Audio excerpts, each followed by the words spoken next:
Hi friends, আমার ছোট্ট চ্যানেলে সকলকে স্বাগত। আমি উত্তর চব্বিশ পরগনার ছোট্ট শহর থেকে মীরা শিকদার ব্লগ। আশা করি তোমরা সকলে ভালো আছো আর তোমাদের ভালোবাসা নিয়ে আজকে নিয়ে আসলাম নতুন ব্লগ। হ্যাঁ, তোমরা দেখতে থাকো। এটা হচ্ছে ইকো পার্কের জার্নির ব্লগ। আমরা ইকো পার্ক যাচ্ছি, আমি সুজাতা। হ্যাঁ, অবশ্যই সেখানে ওয়েট করছে আমার মা, আমার ভাই, ভাইয়ের বউ, আমার মাওইমা। অবশ্যই সবার সাথে দেখা করাবো। হ্যাঁ, তোমাদের কাছে সবার আগে আমি একটা সরি বলে নিচ্ছি, কারণ আমিও ভীষণ সমস্যার কারণে আমি ভিডিও আপলোড করতে পারছি না, কাজের খুব ব্যস্ততা। অবশ্যই বড় বড় ব্লগ আমি দিতে পারছি না, কিছুদিনের অপেক্ষা। আমি তারপর তোমাদের সাথে বড় বড় ব্লগ শেয়ার করব। এখন জাস্ট 2-3 মিনিট বা 2.5 মিনিটের ব্লগ আমি দেওয়ার চেষ্টা করছি। তো এটা হচ্ছে বিশ্ব বাংলা। আমরা বিশ্ব বাংলা থেকে বেরিয়ে যাব হচ্ছে ইকো পার্কের দিকে। সবাই জানো বিশ্ব বাংলা থেকে ইকো পার্ক জাস্ট 2 মিনিট লাগে যেতে।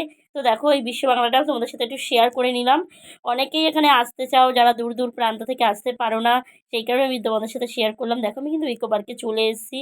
আর ঢুকতেই ইকো পার্কের সামনে এত সুন্দর সুন্দর জিনিস, জাস্ট দেখলেই কিন্তু মনটা জুড়িয়ে যায়। বাস কেনার হয়তো সামর্থ্য নেই, বাট দেখেই আমরা খুব হ্যাপি যে সত্যি আমাদের আমাদের এই ইকো পার্কটা যে এত সুন্দরভাবে এত ডেকোরেশন দিয়ে তুলে ধরেছে, বা এত সুন্দর একটা পার্ক, সত্যি জাস্ট ওয়াও। সেটা পিকনিক বলো, ফ্যামিলি ট্যুর বলো, যেটার জন্যই বলো, সবটার জন্য কিন্তু best and best.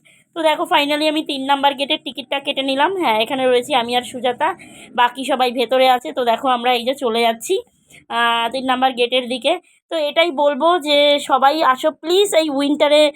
Eco park খুব খুব দারুণ একটা জায়গা। দেখো, আমি টিকিটটাও কেটে নিচ্ছি, এবারে চলে যাচ্ছি ভেতরের দিকে।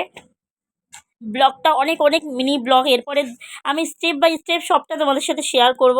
হ্যাঁ, এখানে দেখো, ভেতরে ঢোকার পরে আমার মা, ভাই এরা ওয়েট করছে।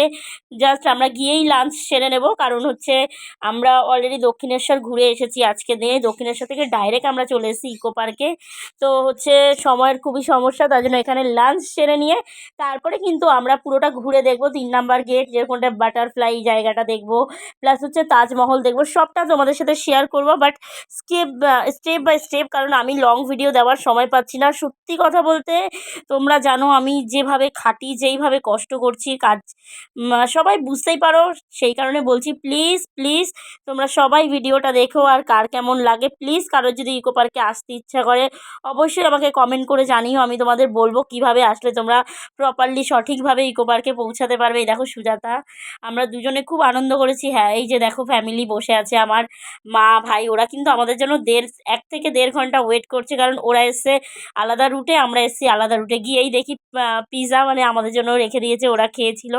তো যাই হোক, কি বলবো তোমাদের কাছে, সবাই এই আশীর্বাদটুকু করো যেন ভালো থাকি, সুস্থ থাকি, আগে দীর্ঘ জীবনটা যেন খুব সুখের হয়, আর সবাইকে নিয়ে যেন এইভাবে হাসি খুশি থাকতে পারি। আমার জীবনে আসা সেই সেই অশুভ মানুষটা যেন আমার আশেপাশেও না আসতে পারে, বা আমি যেন খুব খুব ভালো থাকি, সুস্থ থাকি, সেই অশুভ ছায়া যেন আমার আমার আমার আমার আমার দিকে না আসে। সেই ভগবান তুমি রক্ষা করো, সব দিক দিয়ে সুস্থ রেখো, ভালো রেখো। এইভাবেই যেন আমি হাসতে খেলতে, हँसता खिलता ज़िंदगी बस खुशी और खुश, दुःख मेरे को छू नहीं सके, बस इतना मैं कहती हूँ। বাস সবাই ভালো থাকো, সুস্থ থাকো, এইভাবে আশীর্বাদ করো। আর আজকের ব্লগটা এই পর্যন্ত, বেশিক্ষণের নয়। কিছুটা খাওয়া দাওয়া দেখাবো, আর বাকিটা আবার আবার কোনো নেক্সট ভিডিওতে দেখাবো। যাই হোক, ওরা খাওয়া দাওয়া নিয়ে আমার জন্য ওয়েট করছিল। আমি আসলাম পরেই সবাই খাওয়া দাওয়াটা শুরু করলাম। তো আমার বদমাইশি জানো, আমি খুব বদমাশ আর ভীষণ বিচ্ছু। আমি বড় হয়েছি, বাট বড় শুধু বয়সটাই হয়েছে, আদার্স নয়। সবাই ভালো থেকো, সুস্থ থেকো, টাটা।